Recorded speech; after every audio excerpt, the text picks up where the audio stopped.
Hey everybody, this is Ed Roman, and you're listening to Loudini's Rock and Roll Circus.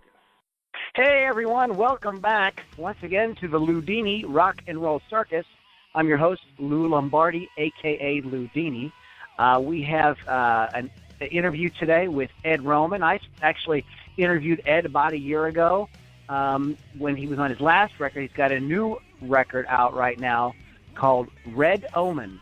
It's a little anagram, I guess, there on his name. It's very cool. The album is awesome, and I'm really excited to talk to Ed about it.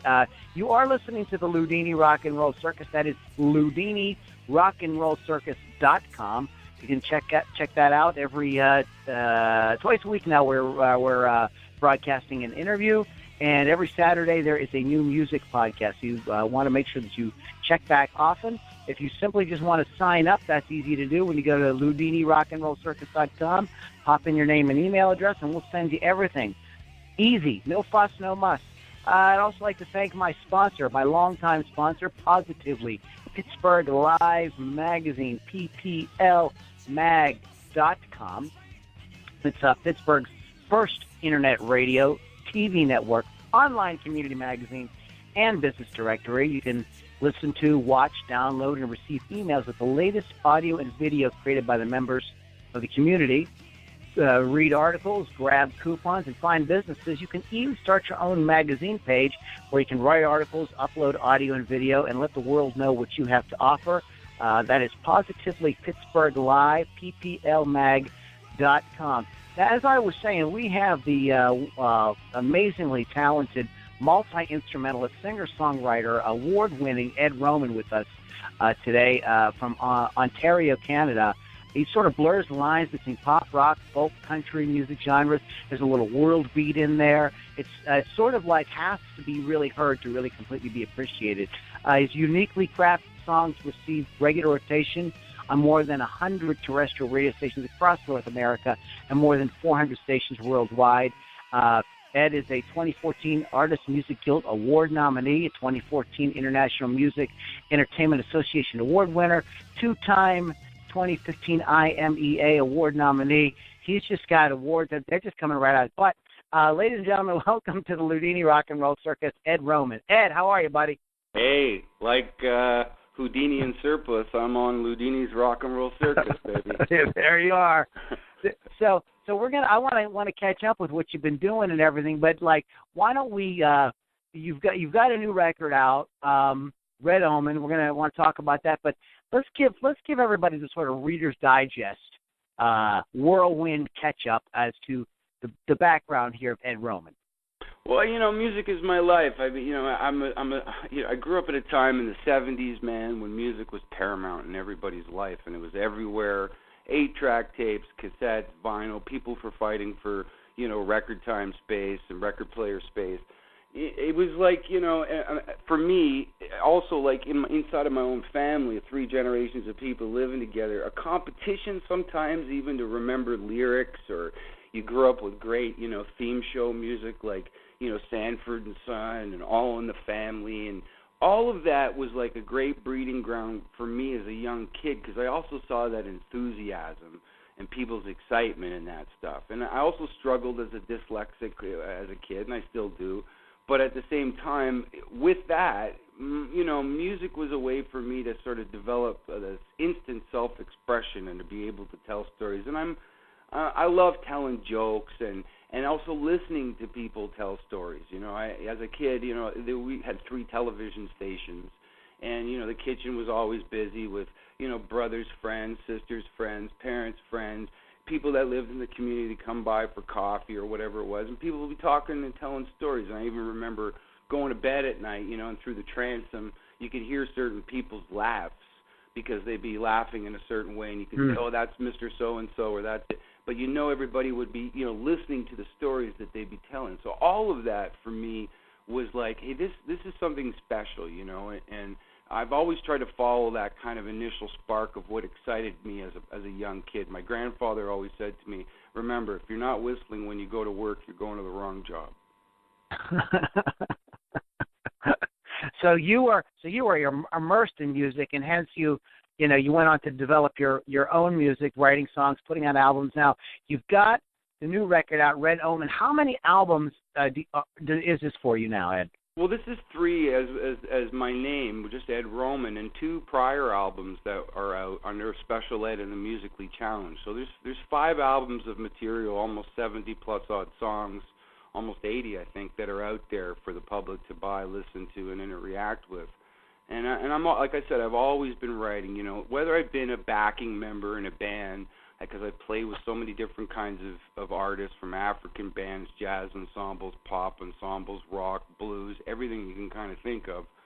All of that, you played in the classical, 80-piece orchestra, even when I was a kid. I went on tour to Spain and stuff. But all of that for me was like, okay, well, it's all music. Some of my biggest mentors that, for me, not only that I tried to, emulate or whatever, whether it was Hendrix or Jaco Pastorius or trying to write like Ellington or Mingus or any of that stuff, for me, they were always trying to point out, look, man, it's all music. We need to define it in certain categories because we've commercialized it to a sense, but it's art. It's a form of self-expression. So for me, even when I see somebody painting, and yes, they're painting a certain subject matter or whatever, but the emotional content of what goes into it and how they paint that piece says not only something about them, but how they're feeling about that moment that they're seeing or the photograph that they've taken so they can work from it. Dance pieces, pottery that I've seen. There's so many different things that make you keep realizing, well, yeah, that's why we keep doing this. It's an emotional response to something, positive, negative, it doesn't matter what it is. And you even go back in history. At one point, I wanted to be an archaeologist, and that was even before the Indiana Jones thing, because I was into dinosaurs and stuff as a kid, and, as all kids are. But, they go back to those sites, and they find pottery and, different mosaics and things that depict people's lives, what they're doing, how they're trading. And all of that is because people took the time to somehow create that imagery on a piece of pottery or something, or in a wall sculpture or something, and did it. And now we know so much about who we were then, and we can learn from what that is, just like us trying to figure out what our future might be. Tell us a bit. Let's talk a little bit about the new record, Red Omen. Who you have guests on this? You worked with a very cool producer. What is before we get into that though? What is the sort of like overall vibe or overall theme? Because your last album, Letters from High Latitudes, is sort of a homage to Ontario. So what is the sort of overall arc of the theme of Red Omen?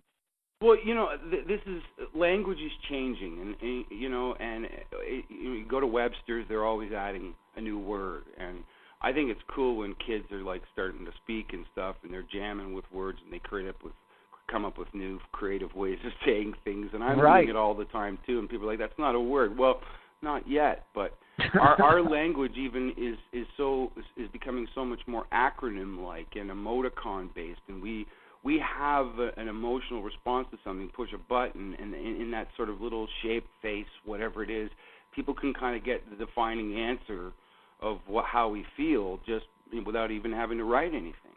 And, there's a gentleman that was an IT expert, and I was studying going into some documentaries about Egyptian hieroglyphs, and he had spent 35 years of his free time, studying hieroglyphics and realizing that the Rosetta Stone was correct. The translations between Latin and the Greek and then the hieroglyphs were correct. But what he started to look at was the fact that each cartouche themselves were not just the phrase, but each symbol themselves then took on an acronym form, and then the cartouches then started to take on completely different meanings. It wasn't jumbled.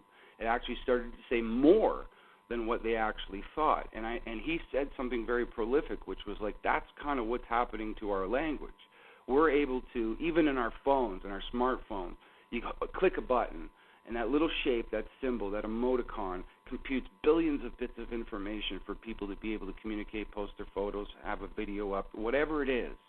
And it's incredible that that's happening. That's why the front cover of the record is just a rooster. It's that symbol that it's like, what is the rooster to people? To me, it's like, well, you wake up in the morning, you hear the rooster crowing, you know, it's time to wake up. And for me, there's this sort of epiphany that's going on personally for me in my life about how I feel about life. And it's culminating continually as a person. And it's not like I've got any answers to anything yet because I'm not in the ground yet. But the reality of it is that, like, you know, we all have this option. There's a duality to our existence continually. Even red omen, those two words themselves. Red is a symbol in nature that is an attraction color. You know that it's a hyper frequency. It is a thing. You can go to that berry and eat it because it's safe. And at the same time, red is also a symbol in nature as a warning symbol. We use it as a stop sign. What is it? Red. Stop. Wait. Mm-hmm. All of those things. An omen is the same thing. People can see them as dualities as well. One person sees a bird being released and they think it's a symbol of peace, and at the same time, it's letting them know from another distant army that it's okay to come in and start the attack. So with that, we ultimately have those choices that are continually coming to us. It's like the concept of free will, or yin and yang, or the good side of the force or the dark side of the force. And when you somehow consciously proceed through those decisions, there's a bigger thing that's going on for you, and not just like materialistically. It's more of a cosmic, spiritual-esque connection to who you are in the moment that you exist in, because we all react so quickly to things that we see that are so negative, and it's terrible, it's horrific, these things are tragic. But at the same time, how do we dispel this? How do we spill this water, this love, this concept of this idea on the fire for everybody's sake?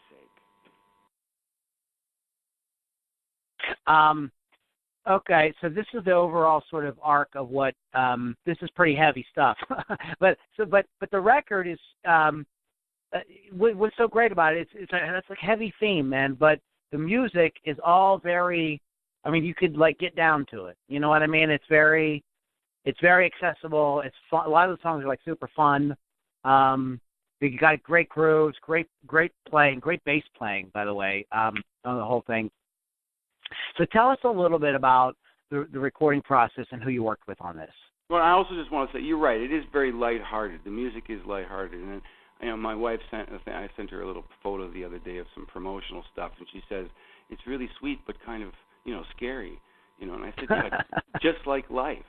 Yeah. You know, I'm always trying to point out how beautiful life is to people, and the record has a lot of that stuff going on in it. The recording process, man, Lou, Mike and I, when we're working together, and I'm lucky to know somebody like Michael Jack, not just because of the kind of people he's worked with, from Rush and Bono and Oscar Peterson, and the list of people is kind of staggering, and he's a very humble person. But to have somebody that is a friend that understands the music for the music.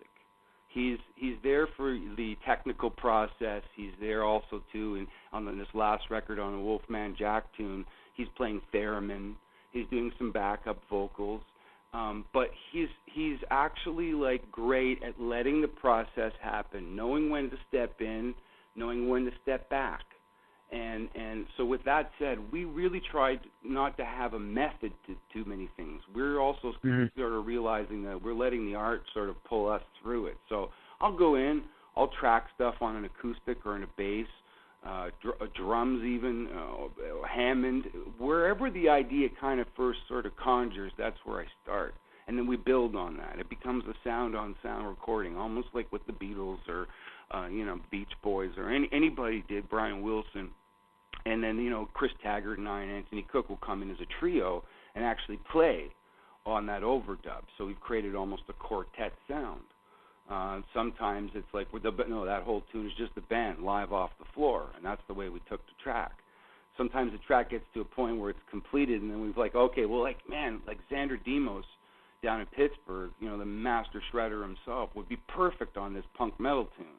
And, so we're always kind of, but the other thing is, because I say the process is so organic, I'm not telling Xander what to play, or Tobias Tinker in Germany, or Michelle. They're feeling the tune in the process just like we're going through it. So hopefully in the end we've created a nice organic sounding record. I'd like to talk a little bit about some of the songs specifically, because I really I've listened to the record a few times now, and it's just so good. And I really love the track. We're going to play the track "I Am Love" here in a minute, but I'd like to tell me about talk to me about the title track, "Red Omen." Well, that's me, as you so eloquently pointed, Lou, at the beginning of the show. You know, it's an anagram. It's an anagram of my own name. Those lyrics in that, in a sort Is that a personal song? Is it? Are you reflecting your?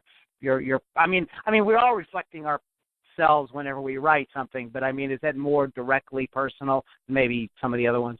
Well, they all are very personal in a way. But the thing is that I'm always trying to find a connection point to, you know, not only my experience and what I'm feeling, but how does somebody else perceive this? Because, you know, I know so many great people, and we, like I said, the stories that fly and the reminiscing things that you have as people where, you remember that kid, you know, that could do this, you know, or can you believe we got away with that, you know, kind of a thing. It was that sort of time frame that makes you laugh, chuckle, and just be happy to be alive.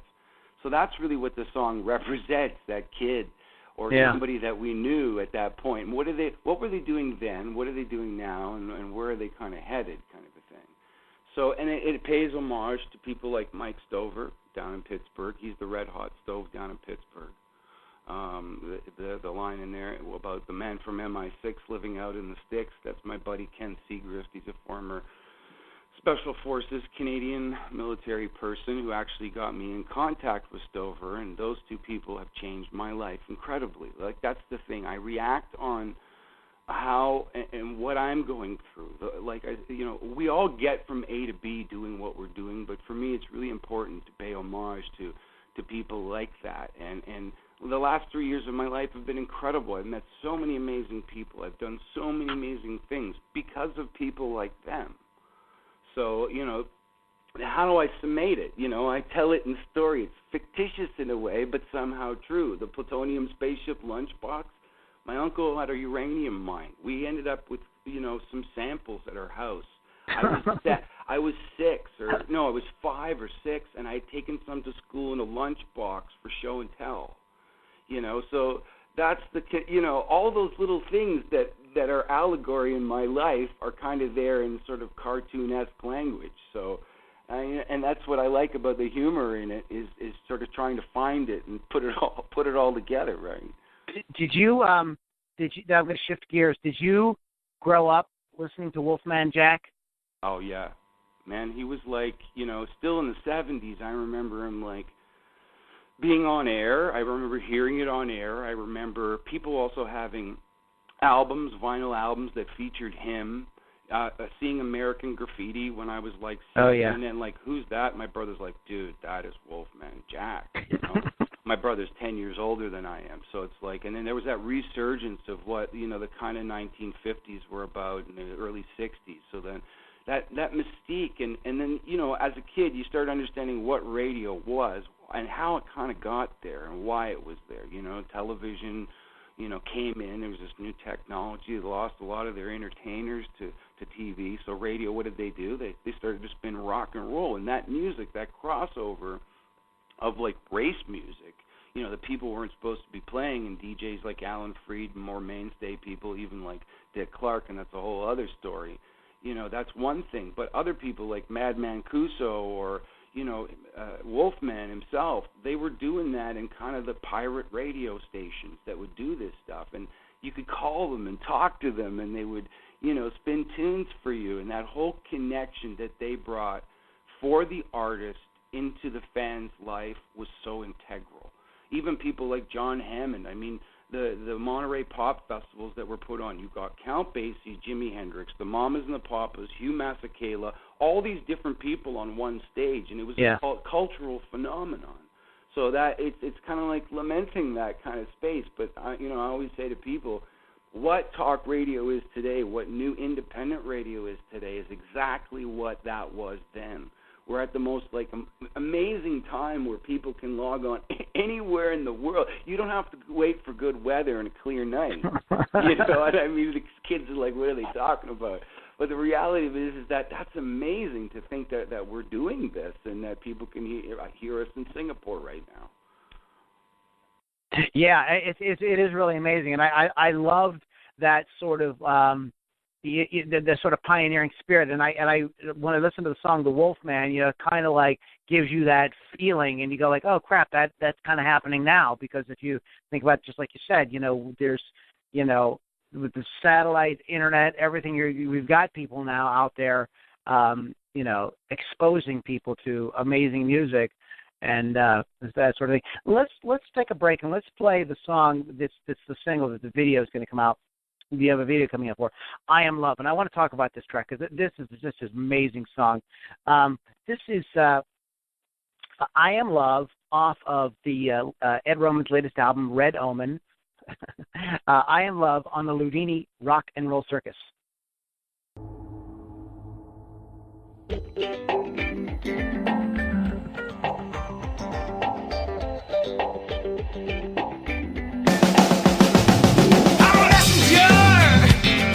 I'm a radical, I am love.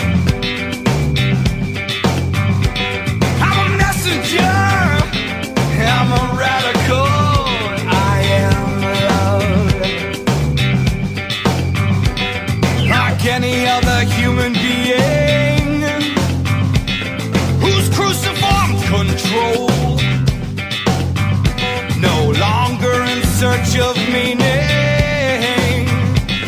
I'll utilize my soul to be a messenger, to be a radical, to be love. Be a messenger, be a radical, be love. Falling from the matrix, why is what can set you free. And if you look behind the curtain and then into the mirror, then I think you'll see.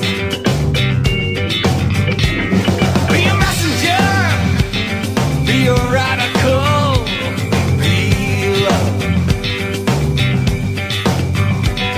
Be a messenger, be a radical, be love, be love, be love.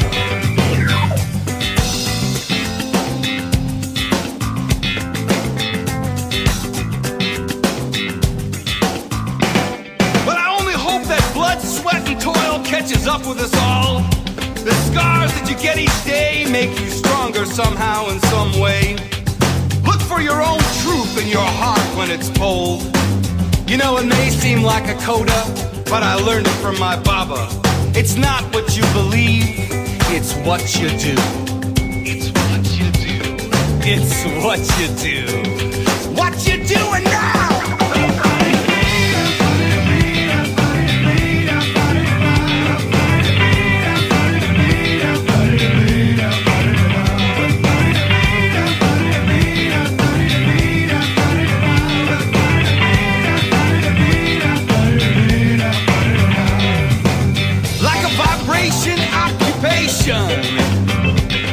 In a fraction of an inch, and loving all is one is supposed to be a cinch.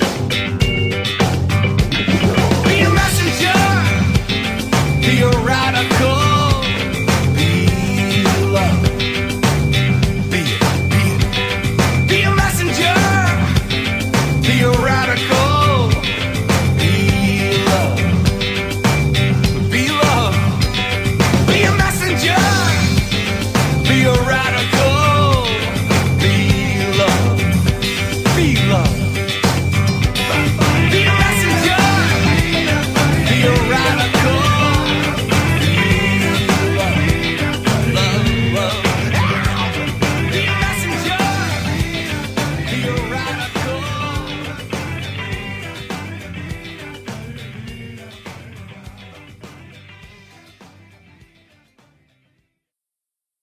Okay, Ed, tell us about "I Am Love." Just go ahead. I'm not gonna add any commentary. You just, because you do it so eloquently. Well, if I could, you know, no, I love talking to you, Lou. It's like The questions that you ask are amazing, and you're an intelligent human being. It's good. It's healthy to banter, and I'll just say, like maybe like the Wolfman would say, the message is, and it is radical. Be love. We as people are always going through an emotional bell curve of some kind. There's something going on, and always. In Slovak, there's a thing that's like says staros ne rados, which means there's always something. But in those fluctuations, there's so much positivity. And there's always positivity, but, like Bob Marley said, every man thinks his burden is the heaviest. Inside of my own conundrums and problems and emotional discourse and other things, I was in a funk. I was in, like, a really bad funk, and I wasn't, functioning right and, sleeping next to the fireplace in the middle of December. And, I'm like, I got to pull myself out of this. And, people often ask me, like, okay, so how do you write? Where do you write? What do you do? Do you have a schedule? And da-da-da-da. And I'm like, well, no, that's a whole other story. But I have a bathtub in my house. And when I sit in that old tub, that pod tub, I don't know, it's like a capacitor or something, and it relaxes me. One thing, warm water, and I'm a Cancerian, so it's like I'm a water symbol. But that little voice that's in when everything settles, when there's that sense of calmness in your life and you shut off the machine and the merry-go-round to stop for a little while, your thoughts start to culminate. The realisms of what you're going through and how you need to deal with it all start to, culminate. And this little voice, the four-letter word says, hey, love is saying that it's radical, and it's a message right now to be this love, this kind of love that is almost unheard of, that seems to be impossible, this passive-aggressive yet almost like existence, and not necessarily a sense of nonconformity to certain things, but a refusal to participate in the continual bombardment of negativity. And it's hard sometimes as people, because look what just happened in the States, man. All the stuff in Florida, and it's continually happening. The byproduct of war, millions of people being killed all the time, in the crossfire of what this is, people capitalizing off of it. All of that is so wrong. And we react in some of the most violent ways. That's why it works. It's like every action has an equal and response to what that action is. But we ultimately, like we were talking about the record, have that option. We have that option to say, look, yeah, even if that guy, maybe it's biblical, people are not welcoming you in the town, you shake the sand out of your sandals and you keep walking because you're unwelcome. It's that same sort of metaphor that it doesn't matter. I'm still me. I can still deal with this in some way and not be the same negative that is being negative. And polarities are odd that way. You put two positives together and they're pushing. They're pushing, push. You put two negatives together, they're push. But you put that opposite, and they pull together. And they become tight, and they hold together, and it's almost hard to pull. You pull rare earth magnets apart. It can be difficult. And it's the same kind of premise, because it's not helping anybody. It's not working, What I got, what the song spoke to me about when I listened to it was it was a sort of a reminder that at the core of everything, we are love. That's right. If we could just remember that. Right. Then it is radical, because it's kind of like an idea that we don't, because we're so immersed in all, like you said, the problems and all the stuff we hear, all that, we forget. And so we have a song now that reminds us. This is really who you are. You were at the heart of it. You are love. And I just saw that. I thank you for writing that song, man, because it not to use a religious term, it sort of ministered to me. It really kind of great song. But that's what even Bob. Look, I listen to Bob all the time, and my vinyl collection is filled with old Marley. And I've even heard ministers in Jamaica go, look, Bob's music is being readily accepted into the church here because of the messages that are in it. And maybe it has that aspect in it. But look, it's also suggesting in the bridge, look, I only hope that blood, sweat, and toil catches up with us all. The scars we get each day make us stronger somehow in some way. Look for your own truth in your heart when it's bold, just like Hendrix said. It may sound like a coda, but I learned it from my Baba. It's not what we believe, man. It's what we do. It's what we do. Good stuff. This is just a sample, guys, of what a great record this is. The songs we've been talking about: Red Omen, The Wolfman. You mentioned Clone the Sheep. That's just like, dude, that Clone the Sheep. That's like the heaviest rock thing I think I've ever heard you do. It's so cool, man. It's like, it's a total like out of left field, but it doesn't like take you out of the record. You know what I mean? Like, oh my God, what's he doing? It's like, oh yeah, cool. Now he's going to take us down this road. Right. It's basically designed to make you nervous, make you laugh, make you shake your head, definitely. And at the same time, you might wonder what's wrong with your stereo equipment. And like you said, I know Xander. He's a monster guitar player, so that was like a perfect combination to have him on there. I want to tell you a little bit about the song Nothing More to Say, because this is a really neat song. There aren't a lot of songs. Now, there is some percussion on it, but it's mostly your bass. I'm assuming that's you playing the bass, yep. and vocals.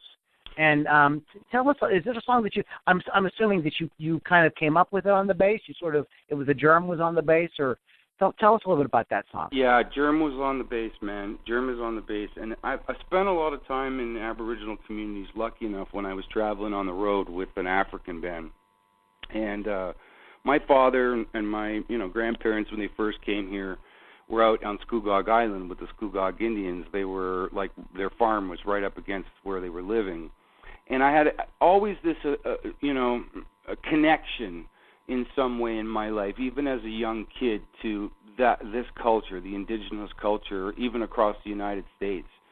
And in the presence of sort of their lifestyle, just like my Jamaica experience, I'm humbled as a person. And some of the things that, in that song, like I need to wash my face in the mud and feel the open rain and taste my blood, they're like these baseline human realizations of like, look, man, I'm alive. The important things are right here, and we have to kind of like, change our feeling and our perception of who we are and not feed again into that mechanism. Yeah. And I wanted to use a tribal, simple-esque thing. That's why there's only the powwow drum that's happening and the bass part and the voice. Because the message is there, it translates, and at some points I'm almost using like a throat singing technique where I'm getting an overtone in my voice, and it's like another homage to the people in the time of that I've spent with people like that. So, yeah, and I like having the breakdown of that in the music, from like the contrast between a tune like Clone the Sheep to that, right? Like, yeah. Just like in life, there are contrasts. Right. Well, what's so great about this record, I just want the folks to know, is like, this is a real album, and that really has like an ebb and flow to it, that it really kind of takes you on a journey. You really and it's a complete record. It's like there's like a complete, at the end of it, you feel like you've heard a complete statement. This is not just like some songs. Okay, I wrote a bunch of songs, we'll just throw them together. Whether you sat down and mapped it all out that this is what it was going to be, or the universe or serendipity brought it together in this way, that is a sort of the end result. And so I wanted everybody out there to definitely check out the album. What's coming up? What do you have going on? You going on the road? What are you doing now? Well, first of all, your kind words won't be forgotten, and I'm planning to do a pressing of vinyl of that record, and for almost the exact same connection to what you just said. Did you put the record together for a reason?